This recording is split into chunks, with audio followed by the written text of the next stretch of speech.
Les idées intelligibles. Une idée intelligible peut se traduire par une idée éligible à l'intelligence. Toutes les idées sont-elles intelligibles? On peut en douter et ce n'est pas anormal. Une idée raciste peut être intelligible malheureusement. Ce n'est pas de bon augure de reconnaître intelligible une idée raciste. Les idées intolérantes vis-à-vis des genres humains et des orientations sexuelles autres qu'hétérosexuelles ne sont pas non plus de bon augure à être intelligibles.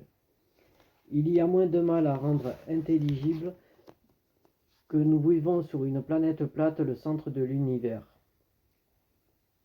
Nonobstant, c'est tout de même abscon de rendre intelligible cette croyance, sachant qu'elle ne correspond pas à la réalité épistémologique. L'épistémologie n'est ni plus ni moins ce qui correspond à l'approche scientifique de notre monde.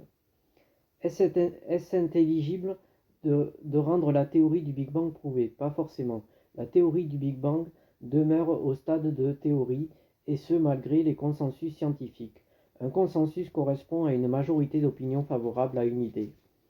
Alors peut-on considérer que la minorité de scientifiques qui estiment que la théorie du Big Bang n'est pas assez prouvée sont moins substantiellement fournis intellectuellement que la majorité des scientifiques consensuels concernant les preuves de la théorie du Big Bang? Pas forcément.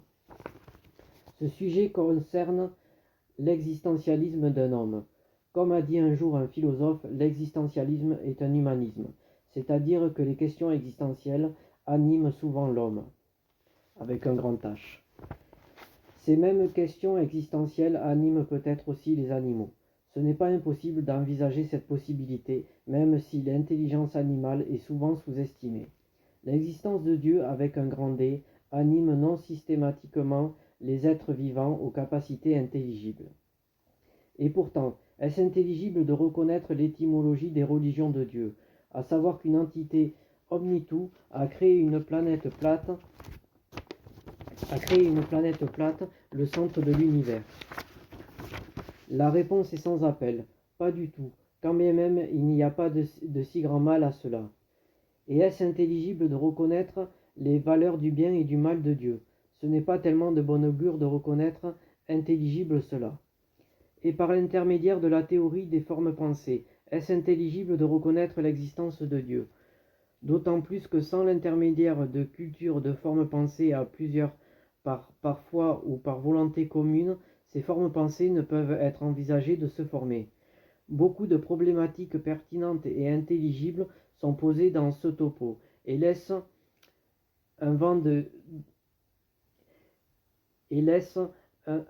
mystérieux au détriment de réponses toutes faites au caractère de valeurs sûres. Même les théories épistémologiques sont incertaines. La théorie de l'évolution de Darwin est incertaine de la même façon quasiment que la théorie du Big Bang.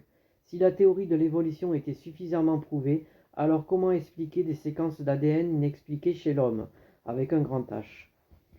Et pourquoi la théorie qui concerne la modification génétique d'un ancêtre hominidé ne tiendrait pas mieux la route? Pourquoi justement cette théorie serait moins intelligible que la théorie de l'évolution? Le prétexte que cette théorie manque de preuves n'est pas un alibi suffisant pour justifier la théorie de l'évolution de Darwin comme davantage probante ou intelligible. D'autant plus que la théorie de l'évolution de Darwin n'est pas prouvée par des scientifiques, certes minoritaires, mais non moins substantiellement autant fournis intellectuellement, sinon plus que la majorité des scientifiques, approuvant la théorie de l'évolution. En conclusion, on pourrait reconnaître qu'être intelligible pour certaines idées n'est pas forcément intelligible. Et aussi, on peut reconnaître que les efforts que l'on peut fournir à trop d'intellectualisation peut être inintelligible, voire dangereux moralement. Dans ce monde mystérieux, il est nécessaire de rappeler à ceux qui croient que la vie ne vaut rien, que rien ne vaut la vie. On pourrait même reconnaître que ce rien ne vaut la vie est intelligible. C'est à déjà dire, pourrait-on dire, éligible à l'intelligence.